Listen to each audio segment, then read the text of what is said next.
Bonjour la famille, bonjour peuple congolais, bonjour pour tous dans le monde. Ici c'est votre ami Simanene Shindikana, le jeune maître, fils de l'homme. On est trop propre comme d'hab, mais il veut nous salir. Problème T, Zamba Mouna Bango. Ça sert à rien de faire un combat que tu gagneras jamais. Parce que on a eu, ceux qui ont été la poto azate. Na yé pour nous la bino partout vous allez mokili. Boye ba kenon, ba réfugiés congolais na poto, bazola lisabango libanda. Et ceux qui ont l'habité, nous avons la poto azalité. Parce que les Congolais, alors on a dit moi on a étiqueté. Tout le monde a dit que ça va problème belé. Maintenant que tu as awa, au lieu de protéger biso, bazola lisa ba Congolais lisusu libanda. Na yango wana bande konanga. Na peta na masolo du jour au jour. Na bande tout. O bozaya poto. Ko ya ko boka ngunda. Boye baka yango. Que Belgique a changé le système naïe. En Allemagne, Nazoya kuna na kupanza su kuna somo. Belgique a changé le système naïe comme nini. Tu veux ça que sauver na Belgique ya. Ya que sauver na Belgique. Trois mois ya pamba. Il faut y aller sauver na yo, sauver au na Belgique to aux alaté. Mais lelo, bah comment on a oyé, bah aussi dossier na yo, bah tiens on a contangé. Contingent a peu sur le refus, au Bundi, au gagné dans le refus, va accepter, va jouer dossier, on a CGRA. Si vous CGRA, on a si quoi, bango, va fond de la dossier, on te la maki. Aux 1 an, 2 ans, bah tu tu travailles pas, la personne d'à quoi, il y a refond daté, donc on a communauté, l'iboma, attends, la raboye. Voilà, côté, bah moi, il peut se bimayango, parce que mon pilote t'attend. Aïe na mboka na bino. Bozo pesa yelo ya roliate, ya roli place ya rola les athées, akobanda koyiba bino. Na que vous êtes là, il y a des policiers, des procureurs que vous prenez votre temps pour suivre mes vidéos. Là, je lance cette message à vous. Vous devez savoir que non, nous, la population congolaise qui vient ici en Europe, c'est pour être protégée. Et non pour nous laisser de dormir encore dehors. Donc, Banderonanga, na kanda wana ezali ke, na un rendez-vous dans ce gérant, je pense que vous comprendre que les Congolais, aza impatient. Congolais, lingi soka yé, nambo rapé à mundele ango pe Banderonanga, tous sont quand même patients. Pourquoi ce gérant, comment on fait ça dans le dossier à Batou, Romona? Au betara, Batou, kuna. Rapport Bimaraté. Réponse Bimaraté. Pourquoi? Parce que Bandeko Bele Boya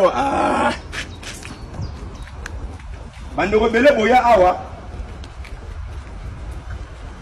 Bokima Bokena ba France.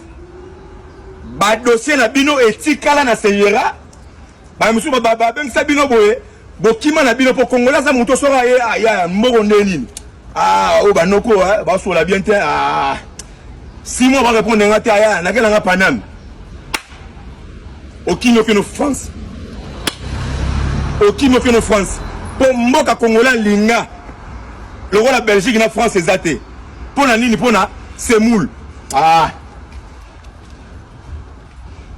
Problème souvent, ils ont dit que tant que tu géré, comme vous savez, les loboyés, on tire les Congolais 1 an, 2 mois, 3 mois, 4 mois, 5 mois, plusieurs mois, même années, sans réponse. Et puis ça passe. Or, la loi et asile, un réfugié doit être protégé légalement. Banderonanga bozo boka ngunda. Na bandeli sous solo ko oyo.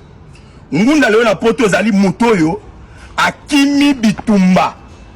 Aye awa. Alors ba preuve na tout, ba peut se mukanda. Mutoyo azali persécuté politiquement. Alors soit membre ya parti politique moko, ceux qui dépassent, ceux qui parti politique pour bah tu peux perdre beaucoup de mingi. On va ngunda te pour on peut perdre awa.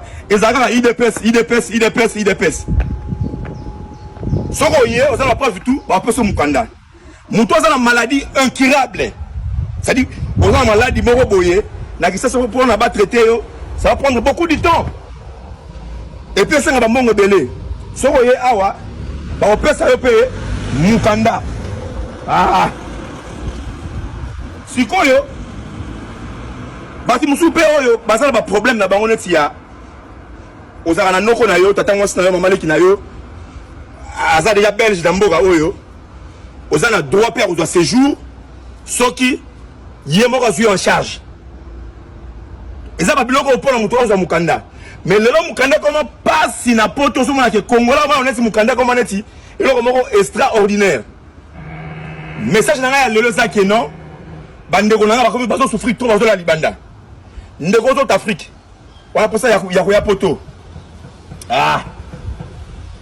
oyebaka ke na poto awa eza ntsaka ve poto awa eza ntsaka ve poto makambo ekomi très compliqué pour l'instant.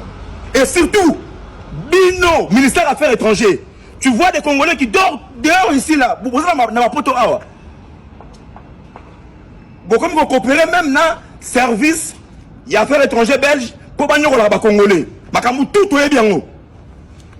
Tout bon ça là, tout est bien haut. Mais ça doit quand même cesser. Ça doit vraiment cesser. Bandeko nangai, nabi ke bo souffrir trop na mboka oyo. So na zo ba boyete, moi vous comprendre exactement. So moi que dossier na se gérer so répondre c'est parce que parmi ba dossier oyo kota kala. Ba Congolais belé ba kima. Sikoyo batake non bilobe o boye sika bokima bokima te bozana bango tina suka awa biso na bango tina suka yonga za ma message ngana pesa lelo là déjà je salue en passant ba tout ba soutenir nga Nadège la maman de Geoffrey et Nicolas la mère des garçons la Liège merci pour le soutien maman Joyce maman Noah merci pour le soutien 5e Ben femme de l'homme la mère d'Aurélie et Joseph, merci. La personne qui est sous livre parcellaire. Yati Garangate toujours ensemble. La bande de retour au botal, la vidéo, elle goût. Merci pour tout. Ça parle plus trop. C'est votre ami Swanane Shindikana, le jeune maître, fils de l'homme.